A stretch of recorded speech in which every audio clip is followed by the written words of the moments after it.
Sr. and Ken Griffey Jr. They were there last night. Who were there last night. And it is historical what we're seeing.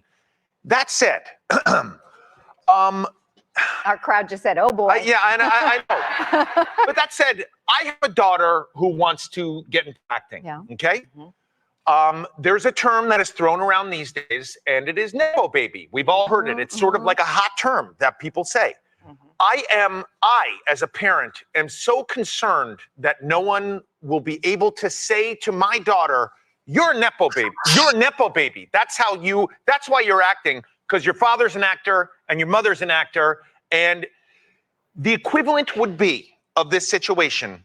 My 15-year-old daughter would sit up here on the talk with us. Now, I'm just saying that's the equivalent. Is I would be saying, "Oh, you can come work with me." I don't think that's the best for my daughter. My daughter needs to go through what her mother and I went through, which is a tremendous amount of rejection, a tremendous amount of failure.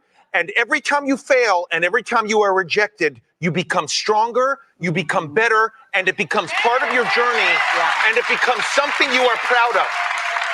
Now, that said, I don't know much about the NBA. I don't watch a lot of NBA. I'm not sure that Bronny, historical moment last night, went through all those trials and rejection and all that stuff that other players in the NBA have gone through. Okay, all right, and I'm just going to point out, he's making what, like almost $8 million, you know. Money is. I'm not here to talk about money. Like, well, I'm here to talk about money. If my child was making $8 million, that's $8 million. Baby play. Player never. You know, I think it's interesting that so many people are trying to hold LeBron James accountable for this nepotism or Nepo baby in Bronny James. But that same thing in that same type of heat is not being brought upon the owner for the Los Angeles Lakers, Jeannie.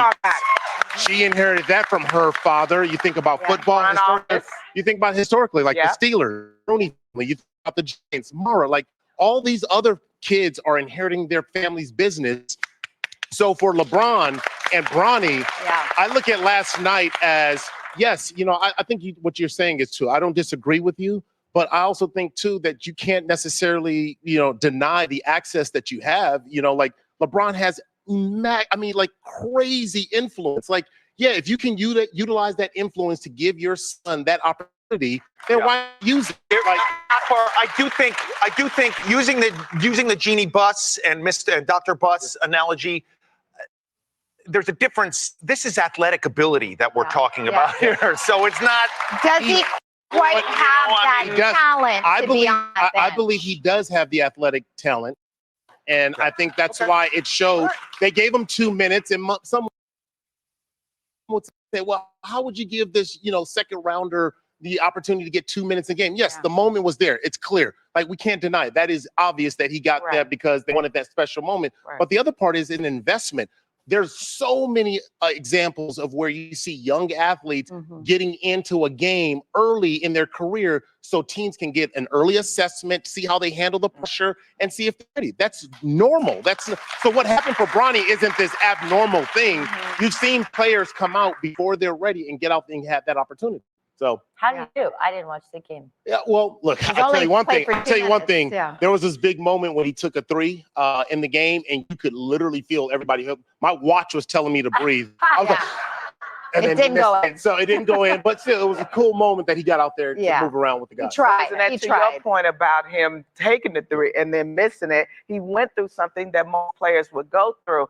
I kind of see it both ways. First, if I can give my child every advantage and they do what it is that they want to do, family business. If there is a baby out there that I don't know about, who is as funny and cute and talented as I am, right? I would want my baby I would want to open those doors. But to your point, it's when they're not good at it. And you are going out there, little sunshine, and your baby is horrible. And you wonder too. I mean, LeBron has said he didn't want to leave the NBA until he had this moment. Did the Lakers give him every opportunity possible just to let him have this one moment in the last year of his contract, most likely, right? Okay, man. So we back on this shit again. We back on this nepotism shit again. Really, bro, like people be so salty, dog. Like, why is this even a conversation that we still having when it comes to LeBron James and his son, bro? Nepotism has been in this world since forever. Nepotism happens in the everyday world. 9 to 5, bro. You been on a job where the bosses got their sons working there. You can't get your friend in because the boss got his son working in a position that he really got no type of experience in. His dad just a higher up in this building. Nepotism been around for forever. Is it right? No, but it's been around for forever, man. So the fact that this even being a conversation, bro, is because it's LeBron James. You know, everybody gonna find a reason to dislike LeBron, have something to say about LeBron, but I don't see nothing LeBron did wrong. If you as a man with kids, it's your job to put yourself in the best position to make your kids' life as easy as you possibly can for them. For that man to sit up there and say he want his daughter to struggle and go through stuff, he not being genuine. He's not being genuine because if he can make some phone calls and get his daughter in the right rooms, he would do that. So she won't have to go through certain things, go through the bull crap that it take for her to get where she needs to be. This man sitting up here and he's being disingenuous, man. Anybody that got kids, bro, that should be your goal, bro, to make your kids' life as easy as you possibly can. We got to stop with this, dude. Like, ever since everybody knew Bronny was coming to the league, everybody had something to say about it. Yes, LeBron James Jr. did not struggle. Yes, LeBron James Jr. did not play enough in college for him to be on the Lakers. But, hey, LeBron James is one of the best basketball players to ever play. He's on my team. I want to keep him in his jersey because he put fans in these seats. So what I got to do to keep you here in the contract here? Bring my son on and I'll sign with y'all for 2 more years. And that's what they did.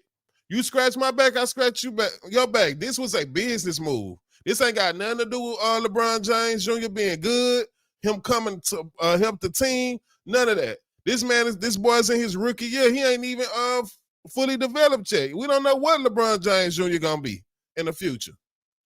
People just gotta get this hate out their heart, man, when they see black people getting ahead, man. And this ain't got nothing to do with no black and white, but at the same time, hey, nepotism been going through sports teams forever. It's so many ex-basketball players' kids on teams in the NBA that ain't as half as good as their fathers is. Well, nobody calling about nepotism when the Lakers drafted Shaq's son. And he ain't even play at LSU because he had a heart attack. But they still drafted him. Because that's what you do. You gonna draft a kid from a good bloodline and see if you could get them to be as half as good as their fathers. Come on, you'll be crazy if you didn't kick the tires on it. So we gotta just stop this, bro. I'm glad that the guy, the black guy that was on the panel, he said his piece. But at the same time, I disagree with O'Connell, bro. Like, if you could help your daughter not have to go through the bullshit that it takes for her to get where she's trying to go, you'll do the same thing. So let's stop this. The lady mentioned money. No WNBA player is ever going to make the money an NBA player makes. So she needs to do her research on that. And just the fact that people just want this kid to fail, bro, it's crazy. Let this man develop. Let this young man develop. Let him get into the league. If he's not good, the NBA is not going to keep him around because he's LeBron James' son. If he's not good, he won't be on the team long.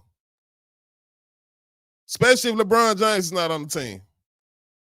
We not just holding up spots because your last name LeBron James. So yeah, man, let this man have his moment with his kid and stop hollering nepotism so much, because nepotism been running thick through America since the test of time. And that's my take on it.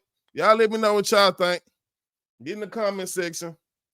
Let me know what y'all think about this situation. Like the video, subscribe to the channel. I'm out. Y'all be safe.